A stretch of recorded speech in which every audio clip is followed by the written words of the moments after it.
it leads the child to perceive and believe that the love they will get is conditional upon meeting those expectations and those standards. สวัสดีครับ I'm Point, a mental health coach with the Thrive program. Today, I want to share a few thoughts on how insecurity can be learned during childhood or how insecurity can develop during childhood. Or in other words, how a parent or parents may sometimes unintentionally teach insecurity onto their kids. Now, this obviously negatively impacts on the development of a healthy and genuine self-esteem and self-confidence. So, first of all, we have to understand that love to a growing and maturing child is about being truly accepted, being truly valued by his or her family, by mom and dad, by relatives, by friends, by peers, and by teachers. A growing and maturing child naturally wants to fit into a group, wants to be accepted as an equal member in that group, wants to share the same values and beliefs as other people in that group, wants to be socially accepted. Therefore, a child naturally wants to please mom and dad, wants to please other relatives, friends, and teachers. So then how does insecurity begin to develop? Let's use the help of an example.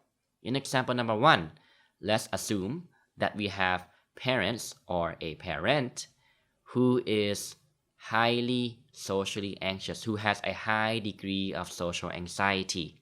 Now, social anxiety, we can pretty much look at it as just a fear of judgment, a fear of being judged. Because think about it, when you are in a social situation, if you feel high anxiety, that is an indicator that you are fearing the opinions and judgment from other people. Right?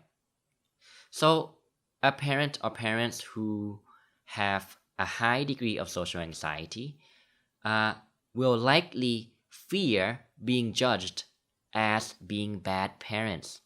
Because they fear being seen as bad parents, they will very likely set high and unrealistic expectations and standards for their children because they want their children to be seen as perfect role model kids, right? So that other people, other parents, and other people in society can view them as, oh, good, successful parents, have good parenting skills.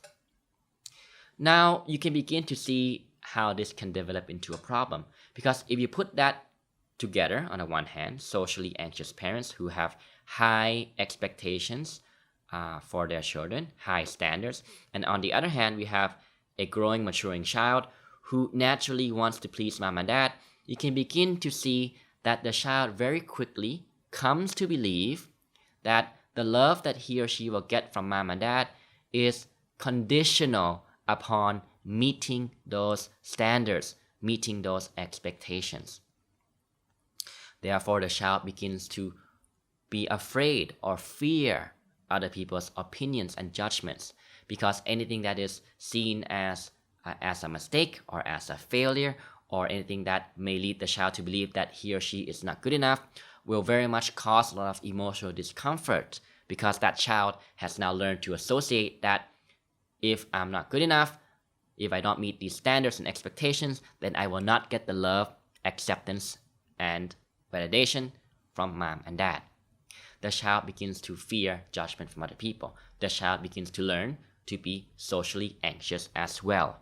And insecurity begins to develop.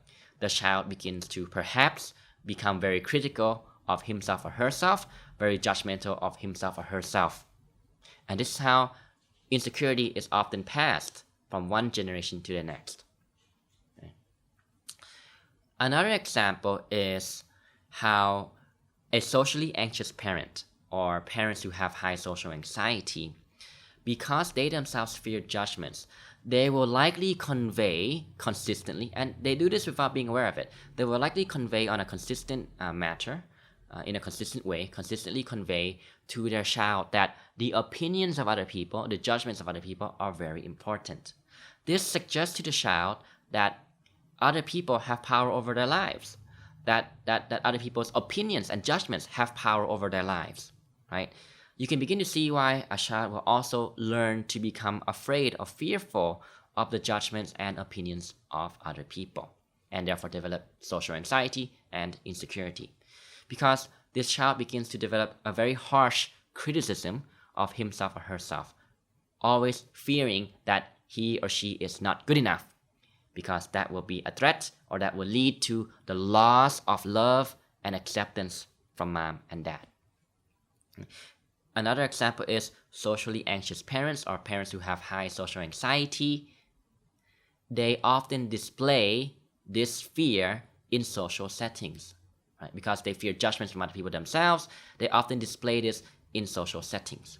And when they display this in social situations, this also conveys to the child that that situation in a social context or a social setting of social interaction is something to worry about, is something to be afraid of. And this also contributes to the development of social anxiety, passing it from one generation on to the next. Also, because socially anxious parents tend to fear judgment, they therefore tend to overprotect their children, right? Because they themselves fear judgment, right? So they tend to overprotect their children. When they overprotect their children, they often don't allow their children to be in a situation where they get to naturally learn to develop social skills in a healthy and natural manner. And because these children are not exposed to natural social settings where they can learn social skills in a healthy way, of course, this leads to social anxiety. It can lead to the development of social anxiety, insecurity, and self-criticism, self-judgment. And also, overprotective parents, they also tend to, unintentionally, of course, again, tend to convey to their child that they are not capable, that the child is not skillful enough or capable enough to handle or manage himself or herself in a social situation. This leads to, breeding a sense of powerlessness or the cultivation of a belief that you are not good enough, that you are not capable, that you do not have the skills to handle yourself in a social situation. And it very quickly leads to the development of insecurity. Yet one more example, and I think this is a very big example, is how parents compare their children to other kids, to their friends, or to siblings. What we often get is a situation where perhaps there's misbehavior, right? A child is misbehaving, or perhaps a child is falling behind in class, in school, right? Maybe the parent would like their child to study harder, to work harder, but out of the convenience, the parent maybe scolds the kid, scolds the child, and compares the child to somebody else, like saying to the child, why can't you work harder and study harder like your brother, like your sister, like your friend? Right? Of course, this comparison from the parent's perspective, or from the parent's way of thinking, may be a way to get the child to work harder. But you see, this comparison often leads to, number one, potentially resentment, because the child feels judged and feels that his or her value is predicated upon behaving like some benchmark standard which is set by the brother, the sister, or the friend. Therefore, again, it leads to the feeling or the belief that the love that they will get is conditional upon meeting those standards and expectations. And even if the parent is successful in getting the behavior to change, it often comes with resentment, or it often comes at a cost, because that child has now learned to be very self-critical and judge himself or herself very harshly for the slightest and smallest mistake, because they have been conveyed the message that they are never good enough, because they're always being compared to other people. And this is often an unfortunate case. It's often quite tragic in the sense that people don't realize what's going on here, because on a surface level the behavior may change, but on a deeper level there's a lot of resentment or eating away at self-esteem, eating away at the ability to develop genuine self-confidence, right? Another example is comparing the child and saying, why can't you exercise more and be healthy and be fit and eat more healthy like your friend, like your sibling, like your cousin, or something like that. This comparison again leads to a very conditional dynamic. It leads the child to perceive and believe that the love they will get is conditional upon meeting those expectations and those standards, right? They feel judged. They feel that they're not good enough. That's what the child may see. And they learn to think in that style. They learn to think in that style of thinking, or that perspective. So I just want to share this in today's video as food for thought. I know it can be very difficult to communicate or to encourage a child to do something that you know is in their best interest. And this is also why oftentimes these things are done unintentionally, because the parent is genuinely trying to get the child to do something for their own interest in the long run. But the way that the message is conveyed or communicated, if not done from the right place, right, it can be seen as a judgment on the child. And that's what we want to look out for. We don't want to go down that path, right?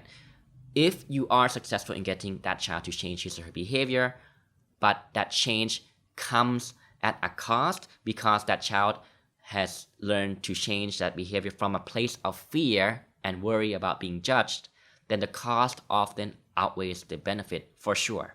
And this breeds insecurity and affects the development of the child's self-esteem and self-confidence into adulthood, perhaps. Right? So then, what is an example of how we can perhaps communicate with a child better, right? Say in an example of getting a child to take his or her studies and schooling more seriously, or work harder in his or her studies. So to talk about that, I want to borrow a nice passage that I found from a book that I like very much, How to Win Friends and Influence People, written by Dale Carnegie. And I think this sheds light on how we can better get through to a child to get them to be encouraged to work harder, and to get them to be encouraged from a place of valuing effort, not being seen as, or not perceiving or believing that they are always being judged or evaluated against some outcome or some benchmark of standard or expectation. So this is a passage from part 4 of the book and chapter 2 in part 4. So this chapter is titled How to Criticize and Not Be Hated for It. Okay, so the book goes to say, many people begin their criticism with sincere praise, followed by the word but, and ending with a critical statement. For example, in trying to change a child's careless attitude towards studies, we might say, "We're really proud of you, Johnny, for raising your grades this term. But if you had worked harder on your algebra, the results would have been better." In this case, Johnny might feel encouraged until he heard the word but. He might then question the sincerity of the original praise. To him, the praise seemed only to be a contrived lead-in to a critical inference of failure. Credibility would be strained, and we probably would not achieve our objectives in changing Johnny's attitude towards his studies. This could be easily overcome by changing the word but to and. "We're really proud of you, Johnny, for raising your grades this term, and by continuing the same conscientious efforts next term, your algebra grade can be up with all the others." Now, Johnny would accept the praise because there was no follow-up of an inference of failure. We have called his attention to the behavior we wish to have change indirectly, and the chances are he will try to live up to our expectations. Now, what I like about this passage is it clearly demonstrates how changing even a small phrase from but to and, it changes the focus from tying the child's self-worth to an outcome, right? Because the word but in this case seems to suggest that Johnny's still not doing good enough, you see? So Johnny will feel judged that he's not doing good enough. But if you just change that to and, Johnny will perhaps feel that, oh, I am encouraged by that sincere, genuine praise, and I am encouraged to continue to work harder, to work more and value the effort, to see the value of the effort in trying to strive harder to continue his studies in school. So again, I think the moral of the story is we want to guide our children. Perhaps it is better to always ask ourselves, how would I feel if somebody said this to me? Right? What I'm about to say to my child, how would I feel if somebody were to say that to me? Would I feel judged some way? Would I feel evaluated against my outcome in some way? Would I feel that my self-worth or my self-value is in some way, somehow, some shape or form tied to the condition of an outcome? So if you can begin to see that, okay, saying it like this will lead me or lead the other person to feel that they're being tied to a conditional outcome, then obviously we can start to see that, okay, maybe that's not a constructive way to communicate to a child, right? In other words, we want to learn to communicate from a place of genuine sincerity that gets the child to see the value of effort by himself or herself and not feel that his or her self-worth is conditioned or conditional upon meeting certain standards and expectations. So I wanted to share this in today's video. I hope that it sheds some light on how we can perhaps communicate in a different, more constructive manner, especially to young children who are learning to develop their self-esteem and self-confidence as they continue to grow and mature. I hope this was valuable for you. If you liked the video, please give it a thumbs up, a like, and a share. And don't forget, I'm on other social media platforms as well, so be sure to follow me there. Thrive with Point on LinkedIn, YouTube, Facebook, and Instagram. Thanks very much for watching. I'll see you next time. สวัสดีครับ